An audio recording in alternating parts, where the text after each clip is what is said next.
नमो नमः। आज आपण एकादशः पाठः म्हणजे 11वा पाठ जटायु शौर्यम हा आपल्याला बघायचा आहे। रामायणामध्ये जटायु पक्षाचा उल्लेख आहे आणि सीतेला वाचवण्यासाठी त्यांनी आपल्या प्राणांचं बलिदान कसं केलं, त्यावेळेचं त्याचं शौर्य कसं होतं याचं वर्णन इथं आलेलं आहे। जटायु शब्द भानुप्रमाणे चालतो। जटायो हो शौर्यम असा षष्ठी तत्पुरुष समास इथं होतो। बघा आता, महर्षी वाल्मिकी रामायणम रचितवान। महर्षी वाल्मिकींनी रामायण रचलं।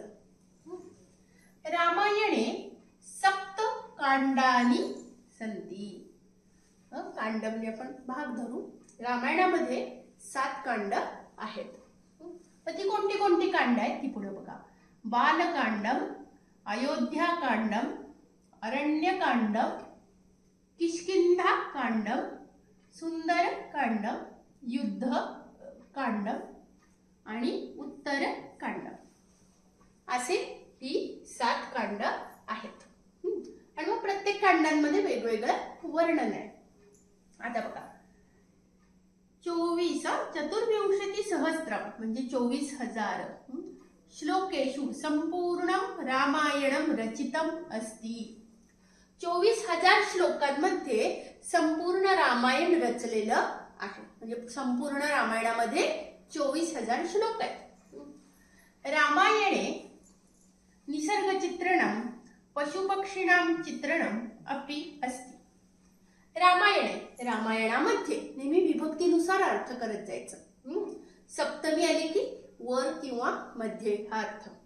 रामायणामध्ये निसर्ग चित्रणम, निसर्गस्य चित्रणम, निसर्ग चित्रणम, निसर्गाचे चित्रण, पशुपक्षीणाम चित्रणम, पशु आणि पक्ष्यांचे चित्रण अपि अस्ति हे सुद्धा आहे।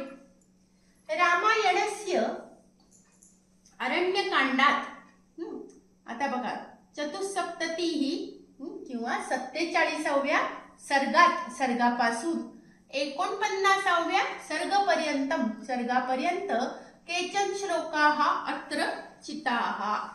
बघा, रामायणाच्या अरण्यकांडातून 47व्या सर्गापासून 49व्या सर्गापर्यंत केचन श्लोकाः काही श्लोक अत्र चिताः येथे गोळा केलेले आहेत। चिपाचुप गोळा करणे, एकत्र करणे अशा, आणि त्याचं त प्रत्यांत चित्त झालेलं आहे। कळलं? तर ते चिताः म्हणजे इथं गोळा केलेले आहेत, इथं ते एकत्रित केलेले आहेत। एतेषु श्लोकेषु जटायु रावणयोः संघर्षस्य वर्णनम विद्यते। बघा, सप्तमी वर मध्ये एतेषु श्लोकेषु या श्लोकांमध्ये जटायु रावणयोः जटायु आणि रावण यांच्यामधला संघर्षाचे वर्णनम विद्यते वर्णन आहे। म्हणजे हे जे काही पद्य दिलेलं आहे याच्यामध्ये जटायु आणि रावण यांच्यातला संघर्ष किंवा यांच्यातलं युद्ध याचं वर्णन आहे। वनवास काले सीताम छलेन एकाकिनीं कृत्वा रावणः परिव्राजक वेषेण पर्णकुटीं संप्राप्तः। काय झालं आता त्या प्रसंगामध्ये ते इथं दिलेलं आहे बघा।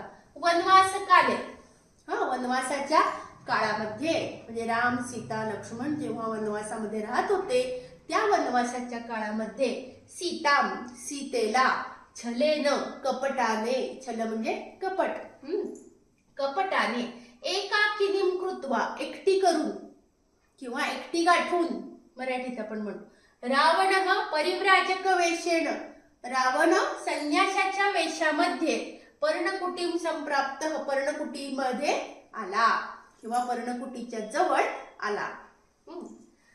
तस्मै भिक्षां दातुं सीता बहिरागता म्हणजे बहिः आगता। तस्मै त्याला भिक्षां दातुं भिक्षा देण्यासाठी सीता बहिः आगता सीता बाहेर आली। त्याला म्हणजे कोणाला? रावणाला भिक्षा देण्यासाठी सीता बाहेर आली। पुढे बघा. तम परिव्राजकम रावणमिति ज्ञात्वा तस्य हेतुं च अवगम्य परुष शब्दैः तस्य निर्भर्त्सनां कृतवती.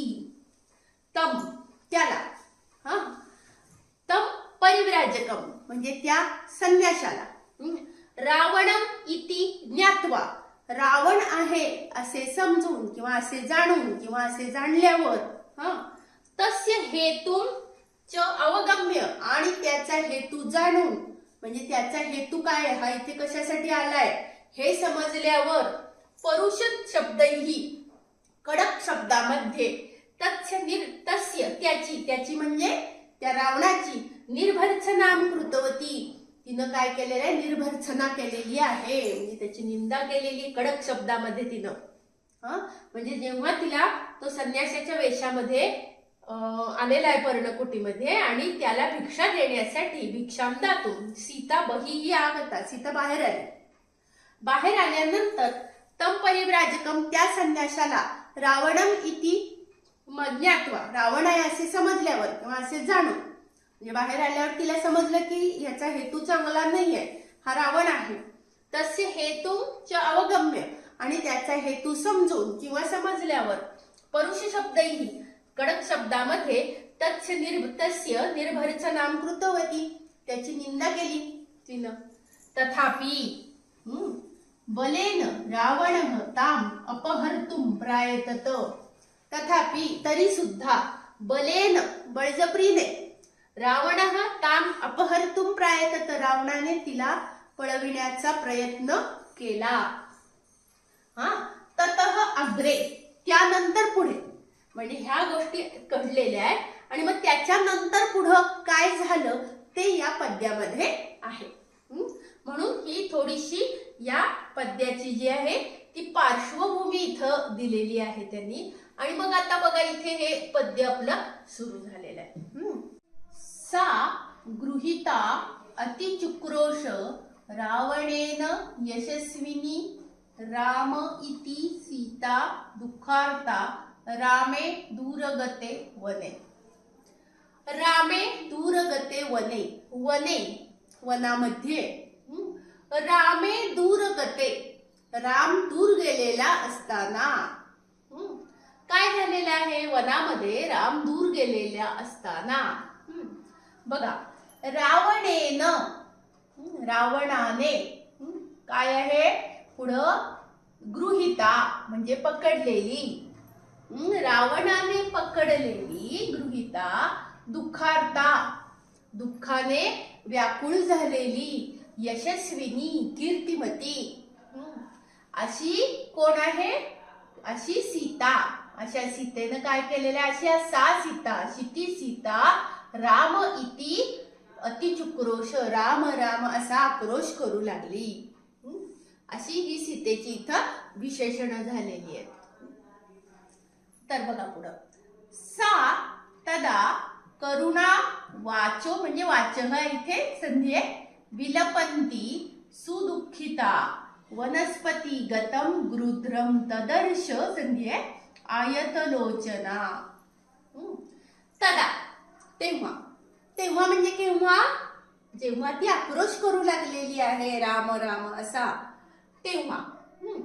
कसा आहे पुढं, करुणा वाचः विलपंती, करुण अशा वाणीमध्ये विलपंती विलाप करणारी, सुदुःखिता अशा दुःखी झालेल्या अशा सा अशा तिने, वनस्पती गतम गृध्रम झाडावर बसलेल्या त्या गिधाडाला ददर्श पाहिलं. आयतलोचना हे तिचंच विशेषण झालेलं आहे.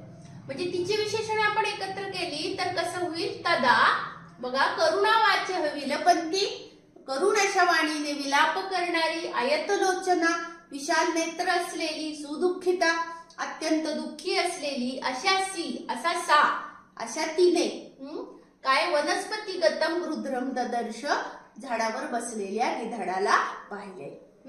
पुढे बघा, जटायो पश्य माम आर्य ह्रियमाणाम अनाथवत संधी आहे बघा, अनेन राक्षसेंद्रेण अकरुणम पापकर्मणा. हे आर्य जटायो, हे आर्य जटायू पक्षा.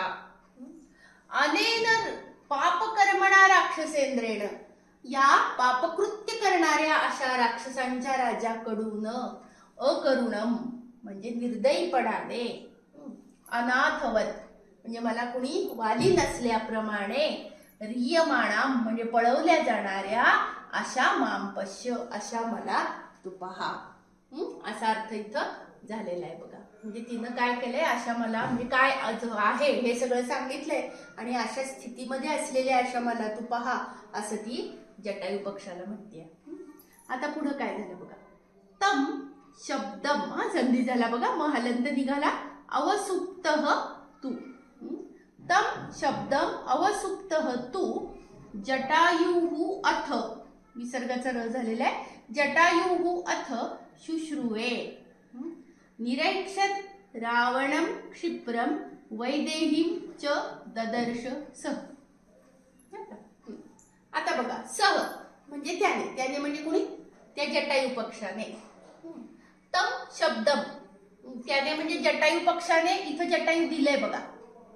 सह जटायू त्या जटायू पक्षाने, आणि अथ म्हणजे नंतर, मग तो आपण अगोदर घेतला तरी चालेल. म्हणजे अथ म्हणजे नंतर, म्हणजे ह्या ती जी तिनं सांगितलेलं आहे की मला असं पहा, याच्या नंतर काय झालेलं आहे ते या श्लोकात आहे. म्हणून नंतर सह जटायू, तो जटायू किंवा त्या जटायूने, इथं कर्तरी प्रयोग आहे आणि आपण घेताना मराठीत त्या जटायूने.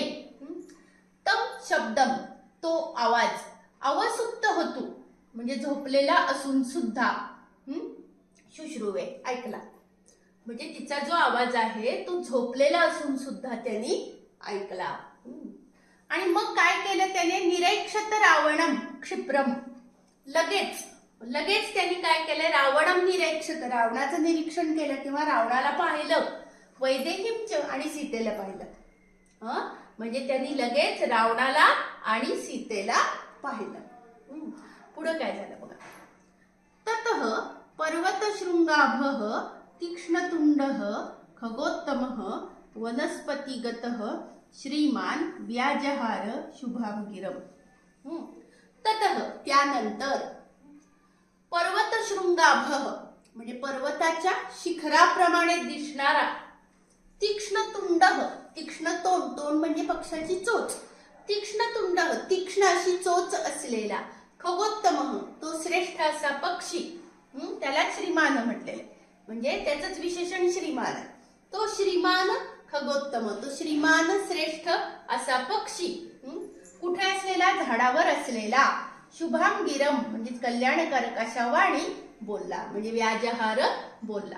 मग आता कसा अर्थ झाला बघा. ततः त्यानंतर, पर्वतशृंगाभः म्हणजे पर्वताच्या शिखराप्रमाणे दिसणारा, तीक्ष्णतुंडः तीक्ष्ण चोच असलेला, श्रीमान म्हणजे आदरणीय, श्रीमान घेतलं तरी चालेल, श्रीमान, नंतर खगोत्तमः असा तो श्रेष्ठ पक्षी झाडावर बसलेला, आणि शुभाम गिरम म्हणजे कल्याणकारक अशी वाणी व्याजहार बोलला. पुढे बघा. निवर्तय मतिं नीचाम परदार अभिमर्शनात न तत् समाचरेत धीरः परः यद ही, यद हीची संधी झाली बघा इथं, यद ही विगर्हयेत. आता हा पक्षी शुभाम गिरम व्याजहार आहे की म्हणजे कल्याणकारक अशा वाणीमध्ये बोललेला आहे, सौजन्यपूर्ण वाणीमध्ये तो बोललेला आहे. तो काय बोललेला आहे ते इथं दिलेलं आहे बघा. तर परदार अभिमर्शनात, दार म्हणजे पत्नी, परस्त्री, त्याच्या अभिमर्शनात परस्त्रीचा स्पर्श करण्याची, नीचा मतीम हा जो तुझी नीच बुद्धी आहे किंवा परस्त्रीला स्पर्श करण्याचा हा तुझा जो नीच विचार आहे, त्या विचारापासून तू निवर्तय म्हणजे मागे फिर. त्याला बजावलेलं आहे त्याने की त्याच्यापासून तू मागे फिर. धीरः तत् न समाचरेत, धैर्यवान माणसांनी ते तसं वागू नये, ते वागू नये म्हणजे तसं वागू नये. परः यद ही विगर्हयेत म्हणजे दुसरा ज्याची निंदा करत असेल असे ते धैर्यवान माणसाने वागू नये, म्हणजे तसं आचरण धैर्यवान माणसाने करू नये. म्हणून तू काय कर, तर ह्या परस्त्रीच्याला स्पर्श करण्याच्या विचारापासून तू काय कर, नीच विचारापासून तू मागे फिर.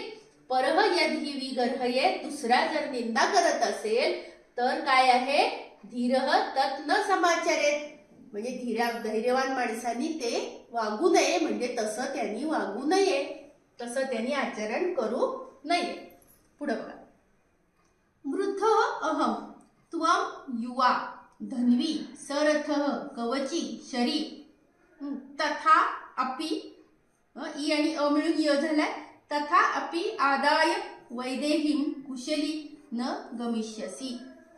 आता तू कसा आहेस आणि माझी स्थिती, युद्धामध्ये नियम काय आहे की जे दोघ जण जे युद्ध करतात तेच तुल्यबळ असायला हवेत, पण इथं मात्र तुल्यबळ नाहीये असं जटायू म्हणतं. हा, इथं काय नाहीये बघा, तुल्यबळ नाहीये, ते कसं नाहीये तर तो सांगतो. वृद्ध अहम त्वम युवा धन्वी सरथः कवची शरी तथा अपि आदाय वैदेहीम कुशली न गमिष्यसी. तो काय म्हणतो बघा, अहम वृद्ध, मी वृद्ध आहे, म्हणजे मी म्हातारा आहे. जटायू काय म्हणतोय, मी म्हातारा आहे. त्वम युवा, तू तरुण आहेस. आणखीन कसा आहे, धन्वी, धनुष्य धारण केलेला आहेस. आणखीन कसा आहे, सरथः, रथासह आहेस, म्हणजे तुझ्याकडे रथ आहे. कवची, कवच म्हणजे चिलखत घातलेला तू आहेस. शरी म्हणजे बाण घेतलेला आहेस, बाण धनुष्याला बाण लावलेला किंवा बाण घेतलेला आहेस तू. एवढं सगळं तुझ्याकडे आहे. तथापि तरी सुद्धा वैदेहीम आदाय, सीतेला घेऊन कुशली न गमिष्यसी, तू कुशलपणाने खुशालपणाने न गमिष्यसी, जाऊ शकणार नाहीस. म्हणजे मी तुला अडवीन असं त्याला म्हणायचं की तू सीतेला कुशलपणाने सरळपणाने घेऊन तू जाऊ शकणार नाहीस. पुढे बघा. तस्य तीक्ष्ण नखाभ्याम तू चरणाभ्याम महाबलः चकार बहुधा गात्रे व्रणान पत्तगसत्तमः. आता बघा, पत्तगसत्तमः महाबलः ही त्याची विशेषण आहे. अत्यंत बलशाली अशा त्या पत्तगसत्तमः, त्या श्रेष्ठ पक्षाने काय केलेलं आहे, तस्य त्याच्या तीक्ष्ण नखाभ्याम चरणाभ्याम, तीक्ष्ण नख असलेल्या चरणाभ्याम पायांनी, गात्रे शरीरावर, शरीरावर म्हणजे रावणाच्या शरीरावर बहुधा म्हणजे सर्व प्रकारे अनेक प्रकारे व्रणांचकार जखमा केल्या.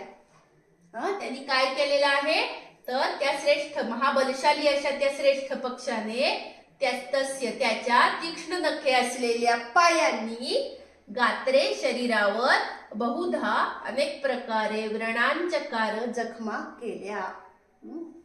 पुढे बघा.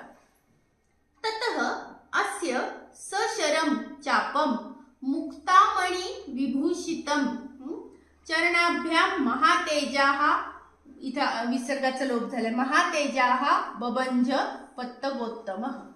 आता बघा, ततः त्यानंतर महातेजाः अत्यंत तेजस्वी अशा, पत्तग म्हणजे सुद्धा पक्षी, आणि उत्तम, त्या उत्तम पक्षाने, त्या श्रेष्ठ पक्षाने, अत्यंत तेजस्वी अशा त्या श्रेष्ठ पक्षाने काय केलेलं आहे बघा, अस्य याचे म्हणजे रावणाचे, मुक्तामणी विभूषित मोती आणि मणी लावलेले, सशरम बाण लावलेले, च म्हणजे आणि काय आहे, सशरम चापम धनुष्य, तर मोती आणि मणी लावलेले, बाण लावलेले असे चापम म्हणजे धनुष्य, चरणाभ्याम आपल्या दोन्ही पायांनी, बबंज म्हणजे मोडले, बबंज म्हणजे मोडलेले आहे.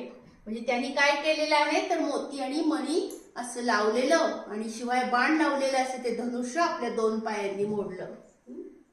पुढे बघा. ततः क्रोधात दशग्रीवः गृध्र राजम अपोथयत पक्षौ पार्श्वौ च पादौ च खड्गम उद्धृत्य सह अचिनत. बघा, तर ततः त्यानंतर क्रोधात रागाने, दशग्रीवः म्हणजे रावणाला, दशग्रीव हे रावणाचं नाव आहे, रावणाला म्हटलेलं आहे, तर रागाने त्या रावणाने गृध्रराजम अपोथयत, त्या गिधाडांच्या राजावर अपोथयत हल्ला केला.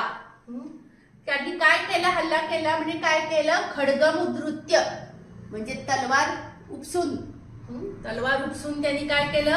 पक्षौ पार्श्वौ म्हणजे पार्श्वौ पक्षौ, त्याच्या दोन्ही बाजूचे पक्षौ म्हणजे पंख, पादौच आणि दोन्ही पाय, त्याच्या दोन्ही बाजूचे पंख आणि पादौच आणि दोन्ही पाय अछिनत म्हणजे कापले. त्यांनी काय केलेलं आहे? दोन्ही पाय त्याचे कापलेले आहेत. सह दशग्रीव, त्या रावणाने, बघा, सह दशग्रीव, त्या रावणाने क्रोधात म्हणजे रागाने गृध्रराजम अपोथयत, त्या गिधाडांच्या राजावर हल्ला केला. पक्षौ पार्श्वौ पक्षौ, त्याचे दोन्ही बाजूचे पंख, पादौच आणि दोन्ही पाय, खड्गम उद्धृत्य, तलवार उपसून कापले. अन्वय आपण कसाही घेऊ शकतो इथे. सह छिन्न पक्षः सहसा रक्षसा रौद्रकर्मणा निपपात हतः गृध्रः धरण्याम अल्पजीवितः. बघा, कुणी काय काय केलं? रौद्रकर्मणा रक्षसा म्हणजे त्या रौद्र अशा भयंकर अशा कृत्य करणाऱ्या अशा त्या राक्षसाने सहसा अचानकपणाने, हतः म्हणजे मारलेला, अचानक मारलं ना त्यांनी तलवार घेऊन, त्यामुळे अचानकपणाने मारलेला. पुढे काय आहे? छिन्न पक्ष म्हणजे पंख तोडलेला असा, सह गृध्रः आणि तो कसा आहे? अल्पजीवित, कमी आयुष्य शिल्लक राहिलेला असा तो गिधाड. धरण्याम निपपात म्हणजे धरणीवर पडला. म्हणजे इथं आता एकूण आपण हे जे सगळं पद्य बघितलेलं आहे, याच्यामध्ये आता तुम्ही त्याच्या खाली अन्वय पुस्तकामध्ये दिलेला आहे, तो तुम्ही नीट वाचा अन्वय. आणि याच्यामध्ये जी विशेषणं दिलेली आहेत, प्रत्येकाची विशेषणं आहेत. काही श्लोकात रावणाची आहेत, काही जटायूची विशेषणं आहेत, काही सीतेची विशेषणं आहेत. तर ही जी काही विशेषणं दिलेली आहेत त्यांचे क्रम पुढे मागं होऊ शकतात. तुम्ही पुस्तकातल्या अन्वयानुसार जरी क्रमाने भाषांतर करत गेलात आणि तसंच भाषांतर लिहिलं तरी सुद्धा ते चालेल. तर अशा पद्धतीनं जी जी काही एका नामाची जी काही विशेषण आहेत ती एकत्र घ्यायची सगळी, एवढंच त्याच्यामध्ये आहे. त्या विशेषणांचा क्रम थोडासा पुढे मागं झाला, अर्थानुसार आपण ते जुळवलं तरी सुद्धा चालेल. तर अशा पद्धतीनं आपलं हे जटायू शौर्यम हे आपलं पद्य इथं पूर्ण झालेलं आहे. हे जे पद्य आहे ते फक्त तुम्हाला सरलार्थ लेखनासाठी आणखी माध्यम भाषा उत्तरम लिखत यासाठी तुम्हाला हे पद्य विचारलं जातं. याचे इतर जे प्रश्न असतात की एकवाक्यानं म्हणा किंवा त्वांत शोधा, लेबंत शोधा, असे जे काही प्रश्न असतात इतर, ते प्रश्न या पद्यावर विचारले जात नाही. याच्यामध्ये ओळीनं जी काही दिलेली आहे तिथे अक्षरं जी ठळक लाल रंगामध्ये काढलेली आहेत ती सगळी जी आहेत ती लीट लकाराची रूप आहेत. त्या लीट लकाराच्या रूपांचा नीट अभ्यास करून ठेवायचा.